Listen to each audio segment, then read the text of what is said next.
Mais que certains d'entre vous ne se servent pas de ceci comme un prétexte pour dire « Alléluia, je suis disciple, je ne peux plus voir ma femme, et moi je ne peux plus m'entendre avec mon mari. C'est parce que je suis un vrai disciple. Alléluia !» Cela n'est pas le vrai disciple. Il faudrait que vous vous réunissiez à nouveau. Mais Jésus n'a-t-il pas dit qu'il fallait les haïr? Oui, c'est ce qu'il a dit.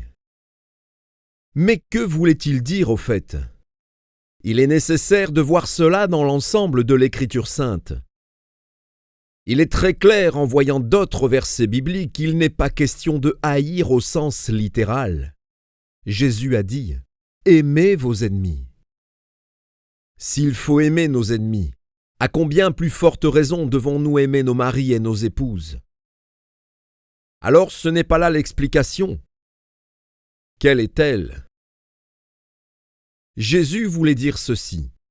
Si vous voulez être un vrai disciple, il faut que rien ne soit sur le chemin comme un obstacle entre vous et moi, et vous ne devez pas laisser venir vos pères entre vous et moi. C'est-à-dire, vous devez donner à vos pères la deuxième place et à moi la première, à vos épouses la seconde place et à moi la première, à vos mères la seconde place et à moi la première, et ainsi de même avec les frères, les sœurs, les enfants. Voulez-vous être un disciple? Alors vous ne devez pas accepter que les membres de votre famille se mettent entre vous et Jésus. Le Seigneur doit avoir la priorité sur toute autre personne. Personne d'autre ne doit être à la première place. Cela n'est pas facile car parfois il y a des intérêts personnels qui sont alors en conflit. Supposons que Jésus désire que j'aille dans un pays très dangereux et que mon épouse me dise « Je ne veux pas que tu y ailles, je veux que tu restes avec moi à la maison. » Alors je lui dirai « Je regrette, mais je dois y aller, parce que c'est lui qui a le premier, le droit sur ma vie. » Cela serait être un disciple. Mais ce n'est pas tout.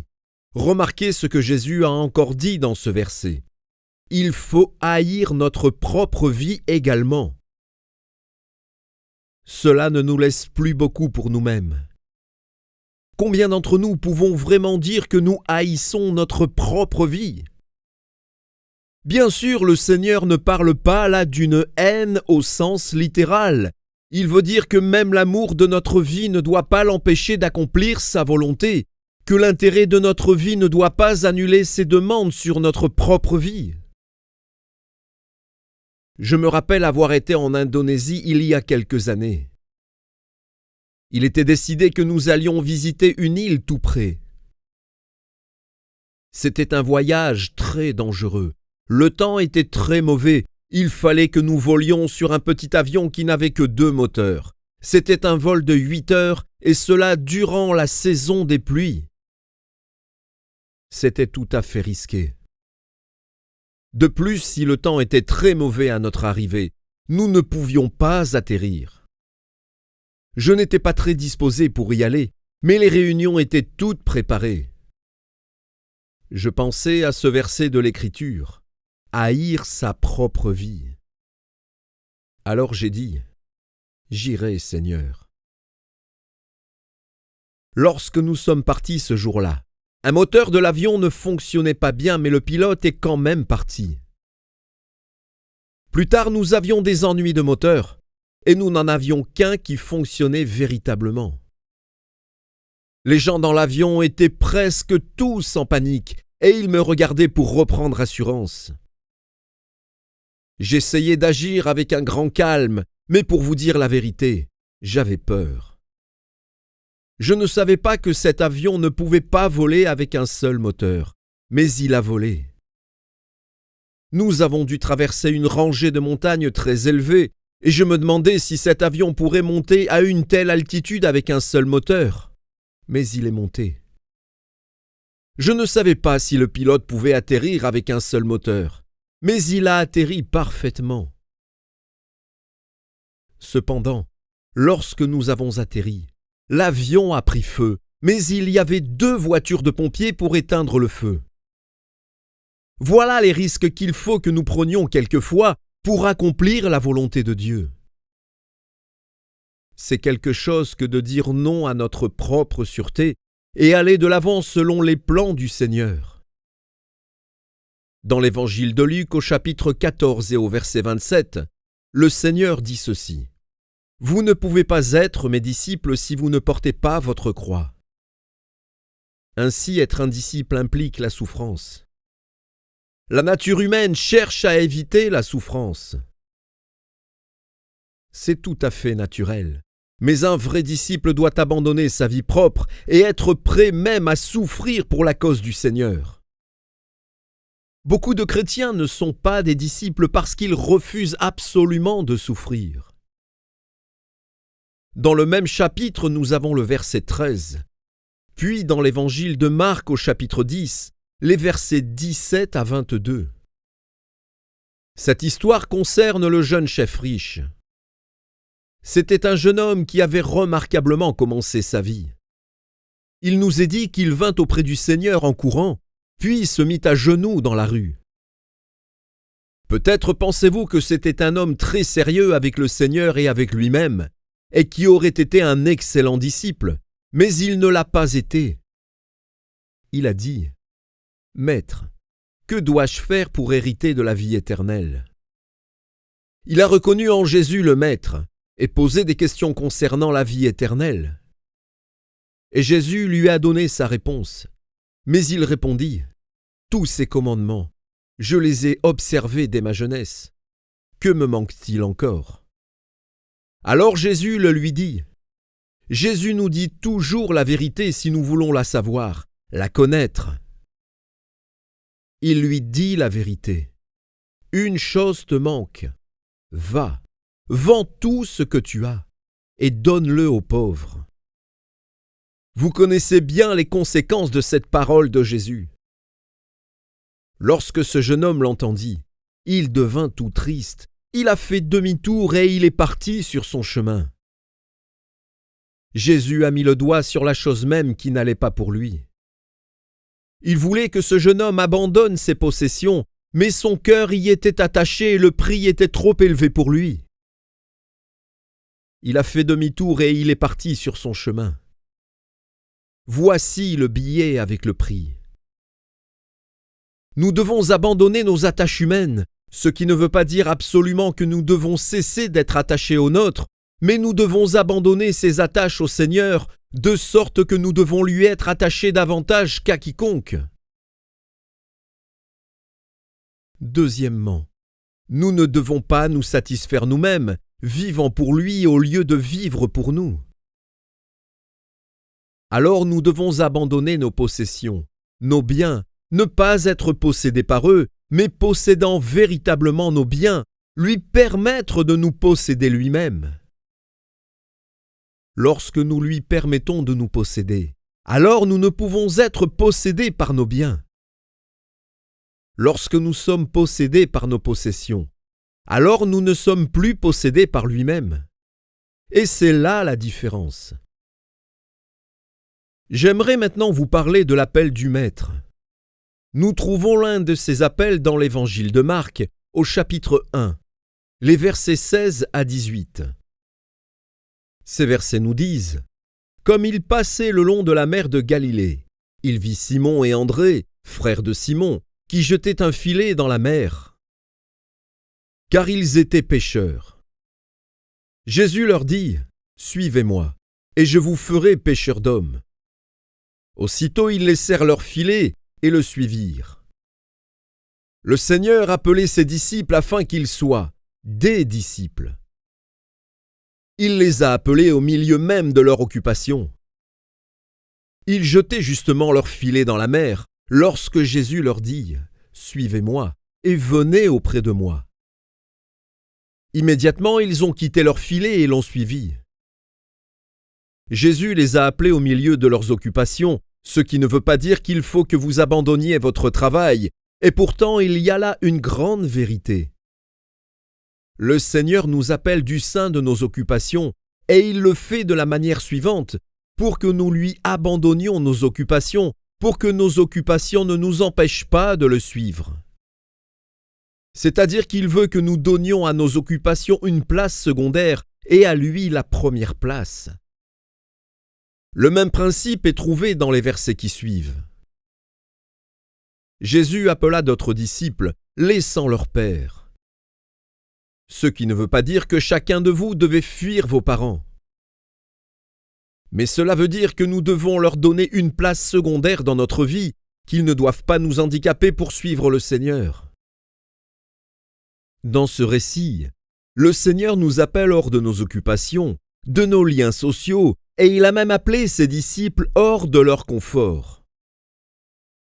Dans l'évangile de Luc au chapitre 9 et le verset 57, un homme lui dit un jour « Seigneur, je te suivrai là où tu iras. » Jésus lui répondit « Tu veux me suivre? Je veux te dire quelque chose. Les renards ont des tanières, les oiseaux du ciel ont des nids, mais le Fils de l'homme ne sait pas même où il va coucher ce soir. » Pourquoi Jésus a-t-il dit cela? Nous trouvons encore là un principe. Au fait, il dit ceci, « Si vous êtes prêts à me suivre, il faut vous préparer à ne pas avoir de confort. » Être un vrai disciple prive de confort, parfois même, c'est rempli d'inconvénients. Une année, j'ai pris un train de la ville de Hambourg pour aller en Suède. J'avais déjà beaucoup voyagé et j'étais très fatigué. Cette nuit-là, pour le voyage, je voulais une couchette. Le train entra en gare de Hambourg vers minuit. J'étais tellement fatigué que je souffrais dans tout mon corps. Alors je suis allé vers un employé pour lui demander une couchette, et il a été très impoli. Il m'a dit par des paroles très dures qu'il n'y avait pas de couchette. Personnellement, je crois qu'il ne voulait pas être dérangé, tout simplement. Alors je suis entré dans un compartiment. J'ai pris une de mes valises, je l'ai mise sous ma tête et je me suis persuadé que c'était un bon oreiller. Pour commencer, c'était très dur, et je me suis dit, les renards ont des tanières, les oiseaux du ciel ont des nids, et moi j'ai tout simplement une valise comme oreiller. Le disciple n'est pas plus grand que le maître, mais je suis tellement fatigué. Cependant, je me sens privilégié de pouvoir supporter ce manque de confort pour ta cause. Et savez-vous, je me suis endormi sur cette valise si dure et ne me suis pas réveillé avant que nous ne fûmes arrivés en Suède le lendemain matin. Le soleil était déjà bien haut dans le ciel, le train s'était arrêté dans la gare, plus personne n'y était et on ne m'avait pas réveillé, je ne savais même pas qu'on était arrivé. Je me dis, où suis-je? J'ai regardé dehors, il n'y avait personne. Dans le prochain wagon, personne non plus. Tout le monde était parti. Je ne savais pas depuis combien de temps. Tout ce que je sais, c'est que le train aurait pu aller jusqu'en Russie. Je n'aurais rien su. Le Seigneur m'a donné une bonne nuit de repos sur une valise dure. Ce n'est pas toujours aussi simple que cela, et je pourrais vous donner d'autres récits. Être un disciple, ce n'est pas toujours le confort. Parfois, c'est bien dur. Le Seigneur nous enlève quelques propriétés de la vie, telles que la courtoisie ou quelque chose de ce genre-là. Dans une autre occasion, un autre homme a dit au Seigneur, « Je veux te suivre. » Nous pouvons le lire dans l'évangile de Luc, au chapitre 9 et le verset 57. Et à nouveau le Seigneur va lui donner une réponse. Jésus venait de lui dire, « Toi, suis-moi. » Seigneur, permets-moi tout d'abord d'aller ensevelir mon père. Cela ne voulait pas dire que son père venait de mourir, il voulait seulement attendre de ne plus avoir obligation envers son père. C'est comme s'il disait, « Je te suivrai, Seigneur, quand mon père sera décédé, s'il vit encore pendant 5 années, je te suivrai après, ou une 10aine d'années, je te suivrai à la 11e. » Je te suivrai quand il ne sera plus. Je veux me décharger de mes obligations envers mon Père. » Le Seigneur répond : « Laisse les morts ensevelir les morts. » Voyez-vous combien c'est sévère d'être disciple si le Seigneur nous réclame aujourd'hui, il nous veut aujourd'hui et non pas demain. Mais les hommes ont souvent d'autres intérêts. Moi d'abord. Jésus dit encore à un autre : « Toi, suis-moi. » Celui-ci répondit : « Laisse-moi d'abord aller chez moi dire au revoir à tout le monde. » Jésus n'aimait pas cela non plus. Il dit : « Il n'y a pas le temps pour dire au revoir. Quiconque met la main à la charrue et regarde en arrière n'est pas propre au royaume de Dieu. » Mes amis, le prix que cela coûte pour être un disciple est très élevé. Jésus demande tout, il ne nous laisse rien, que lui-même et la satisfaction d'avoir satisfait Dieu. Additionnons ensemble le prix, et je vous laisse à savoir si vous voulez payer ce prix. Le total est ceci : il attend tout. Un de nos prédicateurs un jour dit à Dieu : « Je te donnerai tout de moi pour avoir le meilleur de toi. » Savez-vous ce que Dieu lui a répondu ? « Il t'en coûtera exactement cela, c'est-à-dire tout de toi. » Vous avez compris ? Dieu demande de nous un abandon de tout, avec nous-mêmes, et nous ne laisse avec rien, sauf lui-même. C'est une compensation abondante pour tout le reste. Vous pourriez dire : le prix est trop élevé.